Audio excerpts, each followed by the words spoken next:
Hey, my name is Greg Buffkin with El Roi Ministries. Um, I've had kind of some interesting interactions today. I want to kind of share my opinions on them. I was listening to a Glenn Beck radio program, and if you don't like Glenn Beck, that's fine. I'm not talking politics, but he told a story about his aunt when she was in her early 20s, and she was getting married to a guy that the father, Glenn Beck's grandfather, had recognized as an emotionally abusive person. And before she got married, he asked her not to continue the relationship. He explained his fears to her, and she dismissed them. And he goes on to tell that the day of the wedding, as his grandfather was walking her down the aisle, he walked her very slowly, and he said to her, "Please don't do this. Please turn around and walk with me now, and let's leave. Don't worry about the costs. Please don't do this. Please don't do this.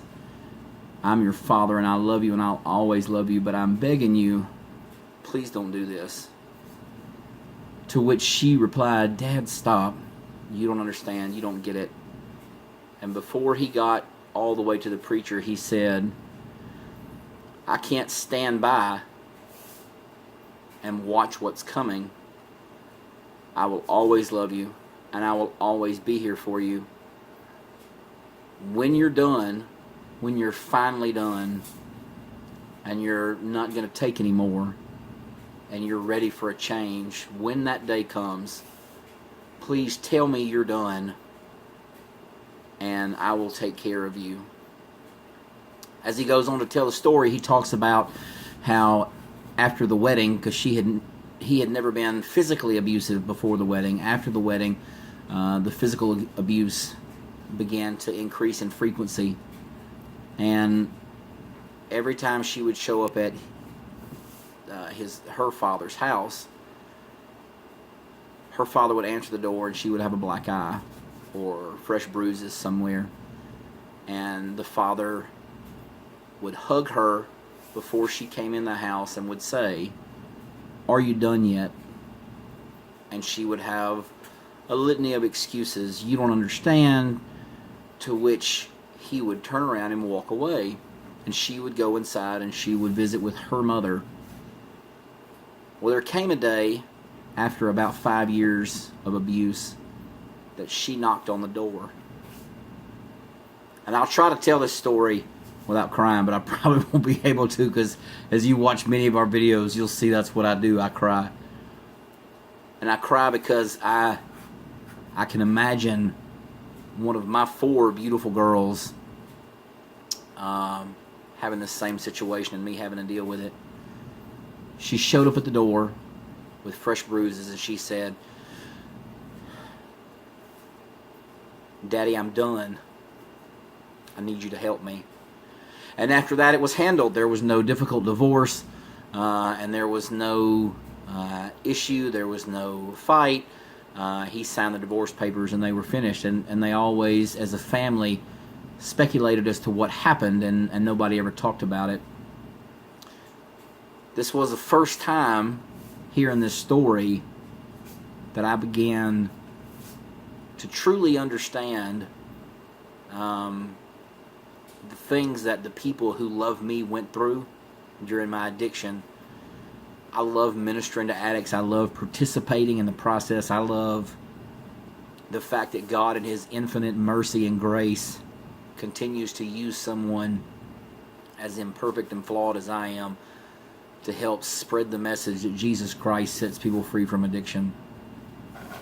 But hearing that story, imagining what I would do with my children in that same situation, helped me for the first time to understand, or to begin to understand, what my mother and my father and my wife and people who cared about me must have gone through. I got an email a little while ago from a guy I don't know, who read some of the blogs that I've written, and he talked about it's not as simple as submission to Christ. And I emailed him back and I said, it is as simple as submission to Christ, the problem is sometimes what we call submission is not actually submission. It's, God, I'm willing to let you fix me so long as you do it on my terms. And I don't know his specific story, but that's what my story was. I had asked God to fix me for years, but I wasn't willing to put forth the effort.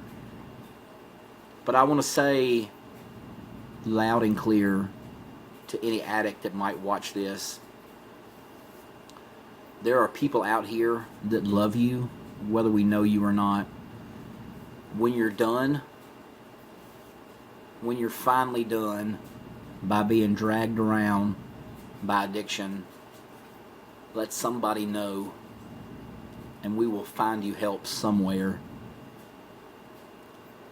To the family members that love an addict, let me say this.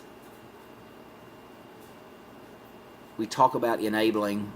Enabling, whether intentional or unintentional, helps keep people comfortable in addiction.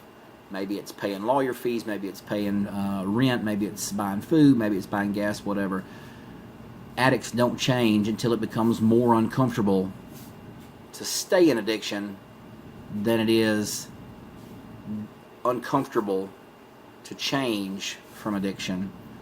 And until they get to a point that they're more uncomfortable in addiction than they are changing and stop, the process of being an addict, they won't change. And sometimes the things that seem the least loving and the most difficult are the things that we have to do. So I want to ask those of you who love an addict out there to tell them that you love them. But follow that with this statement. Tell them when you're finally done, you let me know, and we'll take it from there. And until they reach that point, the most loving thing you can do is to close the door. Because as long as the door's open, and I hear it time and time again from people who have loved ones in addiction or people who had loved ones in addiction, they say the same thing. I didn't know what I was doing was wrong, was helping them. So I want to encourage you to be able to say, when you're finally done, let me know. And to any addict out there, whether you have family or not, I want to say, we at El Roi care about you, and we love you, and we love your families, and we want to do whatever we can to help. So if you reach a point that you're finally done and you have nobody else to reach out to, please go to the website and send us an email. Go to Facebook and send us a message. Our website is www.elroiprovides.org. That's ELROIPROVIDES.org. Or you can find us at facebook.com/elroiprovides. God bless you and continue to stay with you until you reach a place where you're able to change.